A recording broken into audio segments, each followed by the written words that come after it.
जय हिंद दोस्तों, स्वागत करता हूं आपका A236 के इस ऑनलाइन प्लेटफॉर्म में। छत्तीसगढ़ पुलिस कांस्टेबल भर्ती 2024 टारगेट 90 डे सीरीज के आखिरी 20वें दिन में आपका स्वागत है। और आज हम बात करने वाले हैं संसदीय व्यवस्था समितियों के बारे में। देखिए, संसदीय व्यवस्था मतलब होता है संसद में जो कार्यवाहियां होती हैं वहां से क्या क्या क्वेश्चन हमारे एग्जाम में पूछे जा सकते हैं। इसके बाद हम बात करेंगे जो संसद में समितियां बनाई जाती हैं, संसद को कंट्रोल करने के लिए जो समितियां बनाई जाती हैं वो समितियों से क्या क्या क्वेश्चन पूछा जा सकता है।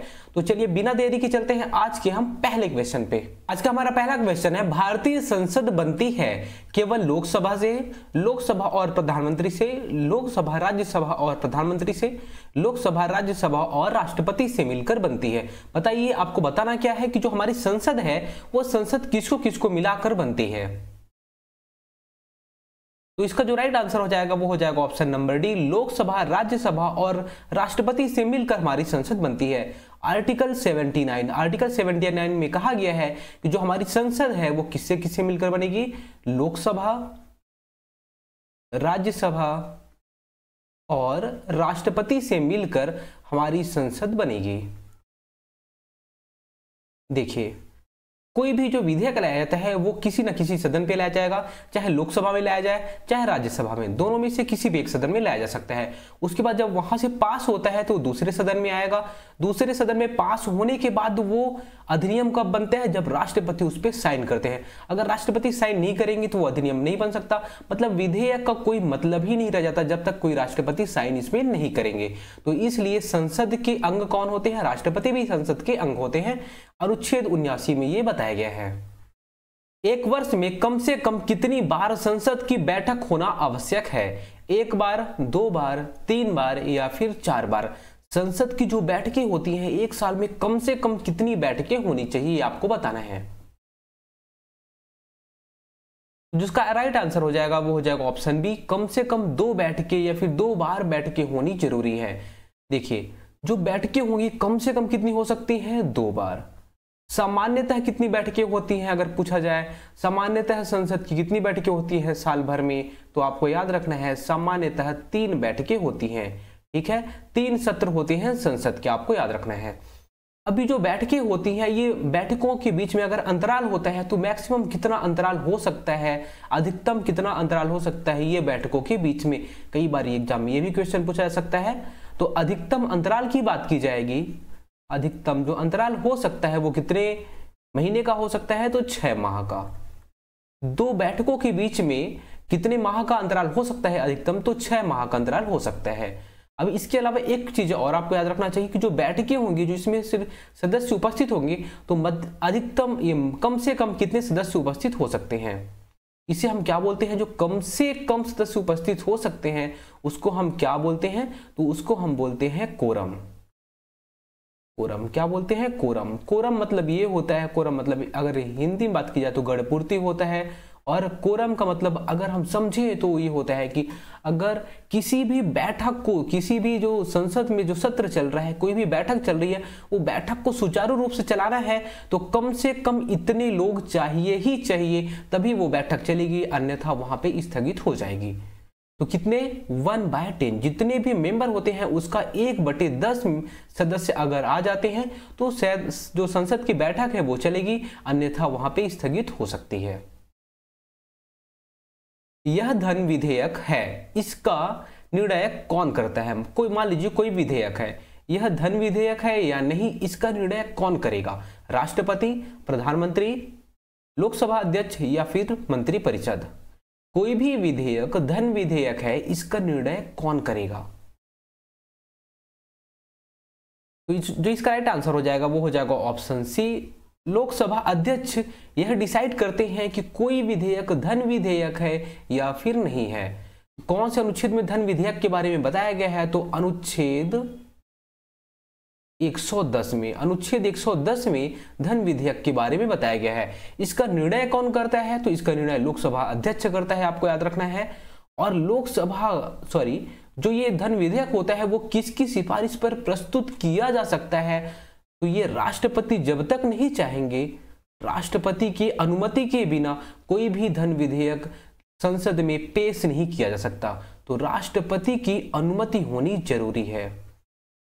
राष्ट्रपति की अनुमति के बाद ही इसे संसद में पेश किया जा सकता है। भारतीय संसद की लोक लेखा समिति संवीक्षा करते हैं या फिर जांच करती है, किसकी जांच करती है? नियंत्रक एवं महालेखा परीक्षक के प्रतिवेदन की, भारत की संचित निधि की, भारत के लोक लेखा की, या फिर भारत की आकस्मिक निधि की। जो लोक लेखा समिति होती है, ये समिति किसकी समीक्षा करती है, किसकी जांच करती है? तो जो उसका राइट आंसर हो जाएगा वो हो जाएगा कैग या फिर नियंत्रक एवं महालेखा परीक्षक के प्रतिवेदन की। ठीक है, कैग जो रिपोर्ट पेश करता है उसकी जांच कौन करेगा? आखिर इतना जो पैसा आया, आखिर पैसा जो आया था वो गया कहाँ, कहाँ पे खर्च हुआ, वो सारी चीजें कौन रिपोर्ट देगा?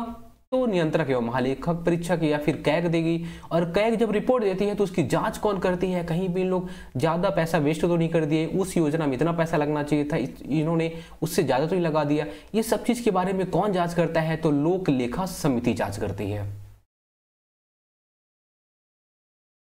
शून्यकाल संसदीय व्यवस्था को किस देश की देन है? जो शून्यकाल है संसदीय व्यवस्था किस देश की देन है ये आपको बताना है। भारत की, अमेरिका की, ब्रिटेन की या फिर स्विट्जरलैंड की। जो शून्यकाल होता है वो कौन सी देश की देन है? तो जिसका राइट आंसर हो जाएगा वो हो जाएगा ए, भारत की देन है। देखिए, जो जरूरी मुद्दे होते हैं, क्या जनता के लिए जरूरी मुद्दे, जनता के लिए जरूरी मुद्दे जो होते हैं, जरूरी मुद्दे वो शून्यकाल में उठाए जाते हैं। ठीक है, शून्यकाल में ये पूछे जा सकते हैं, उठाए जा सकते हैं। लोकसभा में जो शून्यकाल होता है उसका टाइम क्या होता है लोकसभा में? तो लोकसभा में 12 बजे, दोपहर 12 बजे से 1 बजे के बीच में इसका टाइम होता है शून्यकाल का। और राज्यसभा में कितने बजे से?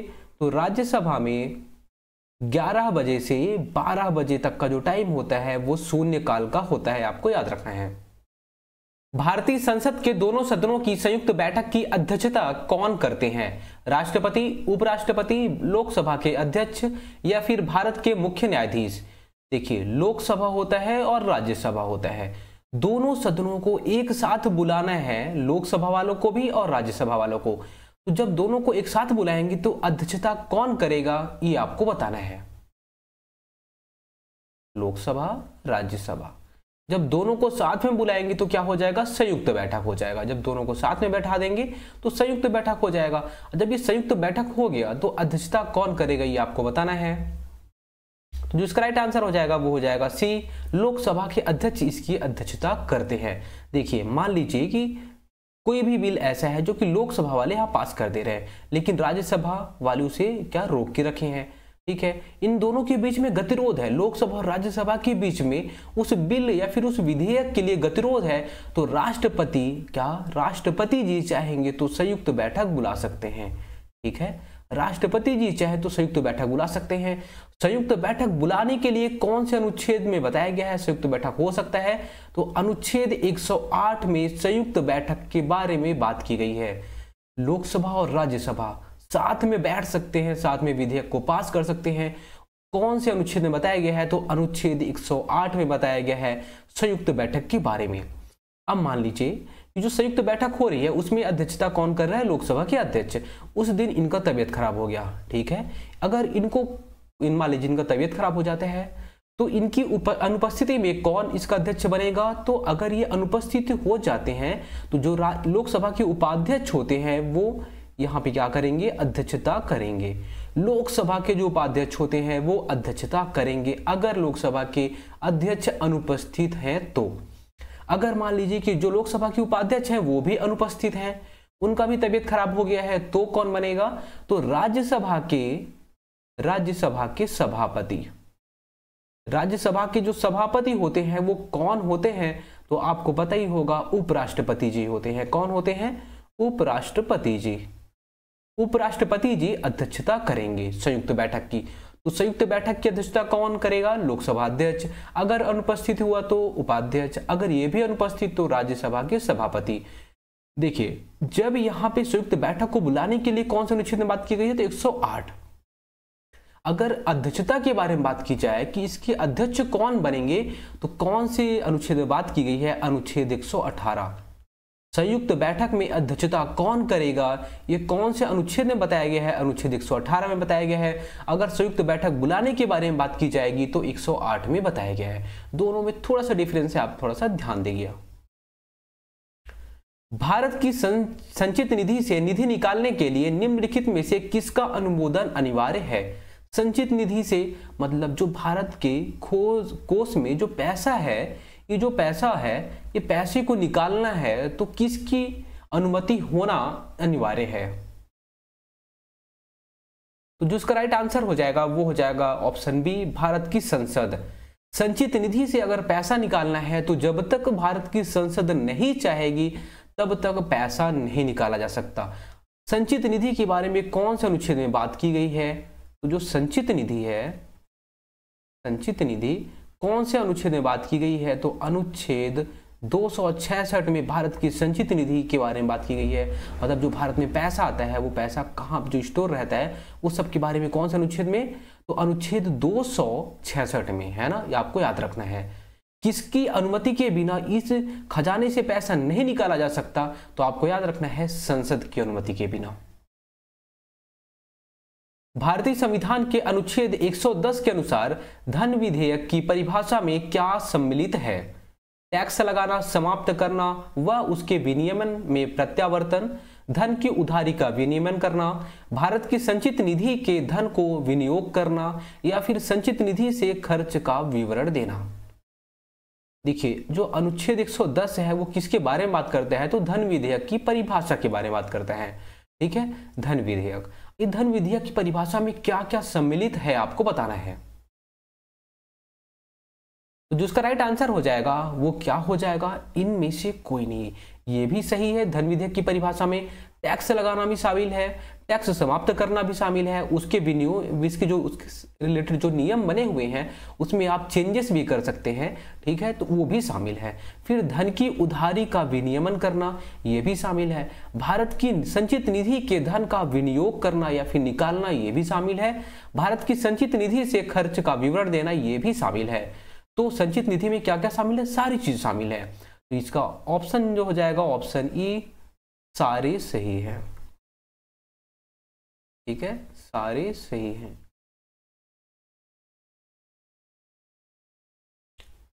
भारतीय संसद की लोक लेखा समिति के अध्यक्ष को कौन मनोनीत करता है। लोकसभा का अध्यक्ष, प्रधानमंत्री, राष्ट्रपति या फिर राज्यसभा के सभापति। जो लोक लेखा समिति होती है, देखिए समितियां होती हैं, उसमें एक समिति होती है लोक लेखा समिति। तो लोक लेखा समिति के अध्यक्ष को कौन नॉमिनेट करता है या फिर मनोनीत करता है आपको बताना है। जो इसका राइट आंसर हो जाएगा वो हो जाएगा ऑप्शन ए, लोकसभा के अध्यक्ष। लोकसभा के जो अध्यक्ष होते हैं वो लोक लेखा समिति के अध्यक्ष को नॉमिनेट करते हैं या फिर मनोनीत करते हैं कि लोक लेखा समिति का अध्यक्ष ये बनेगा। जो लोक लेखा समिति है वो क्या काम करती है, तो जो कैग रिपोर्ट करती है, कैग रिपोर्ट देती है कहाँ पे पैसा आया, कहाँ से खर्च हुआ, उसकी जांच कौन करेगा, लोक लेखा समिति। जो लोक लेखा समिति होती है उसमें कितने लोग रहते हैं, तो उसमें 22 लोग रहते हैं। कितने, 22 सदस्य रहते हैं, 22 संसद के सदस्य रहते हैं। ये जो 22 संसद के सदस्य रहते हैं इसमें भी आपको याद रखना है 15 लोकसभा संसद के सदस्य रहते हैं और 7 यहाँ हो जाएंगे संसद राज्यसभा के। 15 लोकसभा के मेंबर रहेंगे और 7 राज्यसभा के मेंबर रहेंगे, टोटल 22 मेंबर रहेंगे। और इसमें जो अध्यक्ष रहेगा वो कौन नॉमिनेट करेगा, तो लोकसभा के अध्यक्ष जो रहेंगे वो लोक लेखा समिति के जो अध्यक्ष बनेंगे, यही 22 में से जो अध्यक्ष बनेंगे वो नॉमिनेट करेगा कि हाँ ये अध्यक्ष बनने चाहिए। सामान्यतः कौन बनता है, तो विपक्ष का जो नेता होता है, विपक्ष का नेता। विपक्ष आप किसे बोल सकते हैं, जैसे अभी बीजेपी की पार्टी है तो कांग्रेस की पार्टी विपक्ष में हो जाएगी, तो उसी का ही जो नेता रहेगा वो क्या रहेगा, इसका लोक लेखा समिति का अध्यक्ष रहेगा। उसके बाद अगला क्वेश्चन, बिना अनुमति के कितने दिन संसद से अनुपस्थित रहने पर किसी सांसद को अयोग्य घोषित किया जा सकता है। मान लीजिए जैसे आप स्कूल नहीं जाते थे, तो अगर बहुत दिन तक आप स्कूल नहीं जाओगे तो क्या आपका नाम कट हो जाएगा। ठीक है, तो वैसे ही अगर सांसद जो है वो अगर संसद में नहीं जा रहा है तो उसको कब अयोग्य घोषित किया जा सकता है आपको बताना है। 30 दिन, 60 दिन, 90 दिन या फिर 120 दिन। अगर मान लीजिए वो 120 दिन नहीं जा पाया तो अयोग्य घोषित हो जाएगा क्या, या फिर 90 दिन नहीं जाएगा तो 60 दिन या फिर 30 दिन। जिसका राइट आंसर हो जाएगा वो हो जाएगा ऑप्शन बी 60 दिन। अगर कोई सांसद संसद में 60 दिन तक अनुपस्थित रहता है तो वो अयोग्य घोषित हो जाएगा। अब इसमें आप बात कर सकते हैं कि जो ये स्थगन होते हैं, मान लीजिए स्थगन हो गया, सत्रावसान हो गया, उस टाइम में तो वैसे भी 6 महीने तक नहीं जा सकते। मान लीजिए अगर 6 महीने का ड्यूरेशन हो गया तो उस सब चीज को काउंट नहीं किया जाता। अगर संसद की कार्यवाही चल रही है उसमें अगर ये 60 दिन तक नहीं जा पाते तब ये अयोग्य घोषित हो जाएंगे। अगर कोई धन विधेयक लोकसभा द्वारा स्वीकृत हो जाए तो राज्यसभा इसे अधिक से अधिक रोक सकती है। कितने महीने तक रोक सकती है? 6 महीने, 4 महीने, 1 महीने या फिर 14 दिन तक रोक सकती है। बताइए।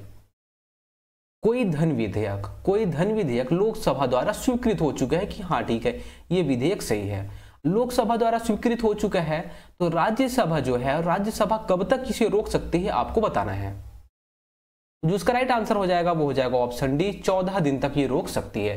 देखिए, जो कोई विधेयक धन विधेयक है या फिर नहीं है, लोकसभा अध्यक्ष बताएगा। कौन बताएगा? तो लोकसभा अध्यक्ष बताएंगे कि ये धन विधेयक है या फिर नहीं है।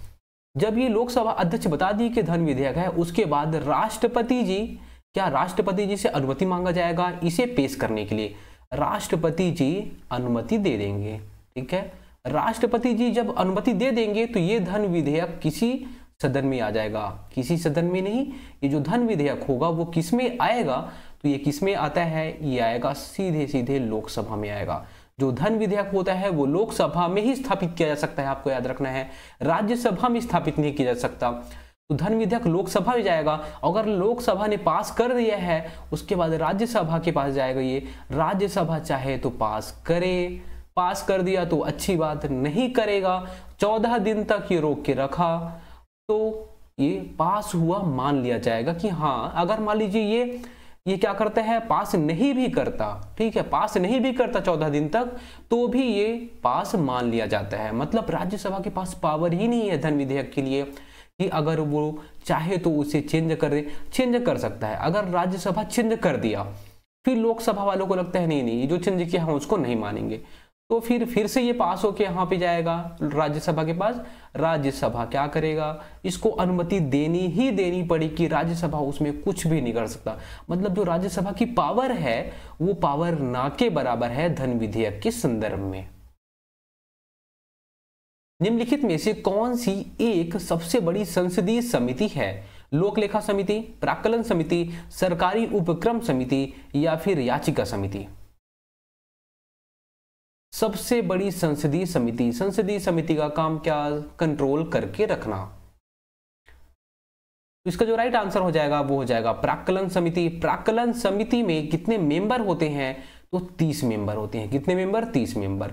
लोक लेखा समिति में कितने मेंबर? 22 मेंबर। 22 मेंबर में भी आपको याद रखना है 15 लोकसभा के और 7 राज्यसभा के। उसके बाद अगर आप इसमें देखेंगे जो प्राक्कलन समिति होता है, प्राक्कलन समिति में जो 30 मेंबर रहेंगे सभी किसके रहते हैं? सभी लोकसभा के रहते हैं। सभी लोकसभा सदस्य ही रहते हैं। निम्नलिखित में से किस पर गतिरोध दूर करने हेतु लोकसभा और राज्यसभा का संयुक्त बैठक हो सकता है? सामान्य विधेयक, धन विधेयक, संवैधानिक संशोधन विधेयक या फिर विनियोग विधेयक? देखिए, किस बात पर अगर गतिरोध हो चुका है तो लोकसभा और राज्यसभा की संयुक्त बैठक बुलाई जा सकती है। जो उसका इस राइट आंसर हो जाएगा वो हो जाएगा सामान्य विधेयक। सामान्य विधेयक में ही संयुक्त बैठक बुलाई जा सकती है, अन्य विधेयकों पे संयुक्त बैठक नहीं बुलाई जा सकती। जैसे कि संवैधानिक संशोधन, ठीक है, तो संवैधानिक संशोधन अनुच्छेद 368, अगर मान लीजिए संविधान में कोई संशोधन कर रहा है तो अनुच्छेद 368 के तहत संशोधन किया जा सकता है। जब संविधान में संशोधन किया जाएगा तो उसमें संयुक्त बैठक नहीं बुलाई जा सकती, क्योंकि इसमें 2/3 मेंबर चाहिए था। 2/3 से इसे पहली बात तो पारित भी करना चाहिए और इसमें संयुक्त बैठक बुलाने का प्रावधान भी नहीं है। सामान्य कोई विधेयक है उस पर ही संयुक्त बैठक बुलाई जा सकती है। धन विधेयक 110, अनुच्छेद 110 में धन विधेयक के बारे में बात की गई है, इसमें संयुक्त बैठक का प्रावधान नहीं है। विनियोग विधेयक, इसमें भी संयुक्त बैठक का प्रावधान नहीं है। निम्नलिखित में से किन को लोकसभा और राज्यसभा, लोकसभा सदन और राज्यसभा सदन दोनों के निर्वाचनों में मतदान करने का अधिकार है? मतलब लोकसभा में भी वो व्यक्ति वोट डाल सकते हैं और राज्यसभा में भी वो व्यक्ति वोट डाल सकता है। संसद के निम्न सदन के निर्वाचित सदस्यों को, क्या ये जो संसद के निम्न सदन मतलब लोकसभा की बात हो रही है, तो लोकसभा के जो निर्वाचित सदस्य हैं वो लोकसभा में भी वोटिंग कर सकते हैं, राज्यसभा में भी वोटिंग कर सकते हैं, या फिर संसद के उच्च सदन मतलब राज्यसभा के निर्वाचित सदस्य, क्या राज्यसभा के निर्वाचित सदस्य जो है वो लोकसभा और राज्यसभा दोनों में वोट कर सकते हैं? या फिर राज्य विधानमंडल के उच्च सदन मतलब यहाँ पे राज्य विधानमंडल के उच्च सदन मतलब होता है विधान परिषद, तो विधान परिषद के जो निर्वाचित सदस्य है वो लोकसभा और राज्यसभा दोनों में वोटिंग कर सकते हैं? या फिर राज्य विधानमंडल के निम्न सदन के निर्वाचित सदस्य, राज्य विधानमंडल के जो निम्न सदन है उसका नाम क्या होता है? विधानसभा। तो विधानसभा के सभी निर्वाचित सदस्य क्या दोनों लोकसभा और राज्यसभा दोनों में वोटिंग कर सकते हैं क्या? ये आपको बताना है। थोड़ा सा सोचिए, दिमाग लगाइए, बताइए आप क्या लोकसभा और राज्यसभा दोनों में वोटिंग कर सकते हो? तो इसका जो आंसर हो जाएगा वो हो जाएगा नहीं। आप लोकसभा और राज्यसभा दोनों में वोट नहीं डाल सकते। अभी लोकसभा का इलेक्शन है, आप लोकसभा में वोटिंग कर सकते हो। क्या आप राज्यसभा के लिए कभी वोटिंग किए हो? बिल्कुल कभी भी नहीं किए हो। तो राज्यसभा वालों को कौन चुनता है? देखिए, लोकसभा वालों को तो हमने चुन लिया, राज्यसभा वालों को कौन चुनेगा? हम वोट करते हैं। हम किसे वोट करते हैं? तो MLA जो विधायक लोग रहते हैं हम उनको वोट करते हैं। हम विधायक लोगों को चुन लिए, ठीक है। हमारे छत्तीसगढ़ में कितने विधायक? 90 विधायक, ठीक है। हमने विधायक चुन लिए। ये जो विधायक लोग हैं ये राज्यसभा के सदस्यों को चुनते हैं। तो राज्यसभा के लिए जो वोट होता है वो कौन करता है? हमने किसको चुना है? विधायक लोगों को। विधायक लोग उनको चुनते हैं, ना कि हम चुनते हैं। तो आप ऐसा भी बोल सकते हैं कि अप्रत्यक्ष रूप से हम चुनते हैं, ठीक है। अप्रत्यक्ष रूप से हम चुन रहे हैं, क्योंकि हम जब विधायक को चुनेंगे, जिस विधायक को चुनेंगे वही तो जाके यहाँ पे राज्यसभा में वोटिंग कर रहा है। तो अप्रत्यक्ष रूप से हम चुनते हैं। डायरेक्टली या फिर प्रत्यक्ष रूप से कौन चुनेगा? तो जो विधायक लोग रहेंगे वो प्रत्यक्ष रूप से राज्यसभा के जो कैंडिडेट हैं उनको चुनाव करते हैं। लोकसभा में हम डायरेक्टली वोट करते हैं, ये आपको याद रखना है। तो इसका जो राइट आंसर हो जाएगा वो हो जाएगा राज्य विधानमंडल के निम्न सदन के निर्वाचित सदस्य। देखिए, जो राज्य विधानमंडल के निम्न सदन के लोग हैं, निम्न सदन के, मान लीजिए कि जैसे अभी हम बात करते हैं कौन किसे, बृजमोहन अग्रवाल जी हैं, ये एक मेंबर हैं। अभी जो बृजमोहन अग्रवाल जी हैं, अभी जो लोकसभा में ये वोट करेंगे तो लोकसभा में एक सामान्य नागरिक के तौर पर ये वोट करेंगे, ठीक है। लेकिन यही राज्यसभा में जब वोट करेंगे, राज्यसभा में जब वोट करते हैं तो ये इनका एक अधिकार होता है, ठीक है। तो राज्यसभा में भी ये वोट कर सकते हैं और विधानसभा में सामान्य नागरिक के तहत ये वोट करेंगे, ठीक है। जो राज्यसभा में वोट करेंगे वो MLA है ना, विधायक के नाते, और क्योंकि राज्यसभा में केवल और केवल विधायक ही वोट कर सकते हैं, इसलिए विधायक के नाते ये वोट करेंगे। आज का लास्ट क्वेश्चन, अंतरराष्ट्रीय संधियों को भारत के किसी भाग अथवा संपूर्ण भारत में लागू करने के लिए संसद कोई भी कानून बना सकती है। सभी राज्यों की सहमति से, बहुसंख्यक राज्यों की सहमति से, संबंधित राज्यों की सहमति से, या फिर बिना किसी राज्य की सहमति से। देखिए, मान लीजिए कि अंतरराष्ट्रीय कोई संधि हुई है, भारत का और इजराइल का, ये दोनों के बीच में कोई संधि हो गई, ठीक है। तो उसमें जो अगर इस कानून को लागू करना है, मान लीजिए कोई जो संधि हुई है, इस संधि को लागू करना है, तो क्या छत्तीसगढ़ राज्य से भी पूछना पड़ेगा, फिर मध्य प्रदेश वालों से भी पूछना पड़ेगा, फिर यूपी वालों से भी पूछना पड़ेगा, फिर बिहार वालों से भी पूछना पड़ेगा? क्या हर राज्यों से पूछना पड़ेगा? फिर ये 2/3 बोलेंगे कि हाँ है, तब ऐसा होगा, या फिर किसी से पूछना ही नहीं पड़ेगा? जो इन दोनों के बीच में करार हो चुका है, समझौता हो चुका है, वो समझौते को लागू कर देंगे। बताइए आप। जिसका राइट आंसर हो जाएगा वो हो जाएगा बिना किसी राज्य की सहमति के। किसी भी राज्य की सहमति होनी जरूरी यहाँ पे नहीं है। जो संसद है, संसद बिना किसी राज्य की सहमति के इसे भारत के संपूर्ण भाग में लागू कर सकती है। दोस्तों, उम्मीद करता हूं सब कुछ आपको समझ में आया होगा। अगर इसके अलावा भी कुछ डाउट रहता है तो आप कमेंट कर सकते हैं। धन्यवाद।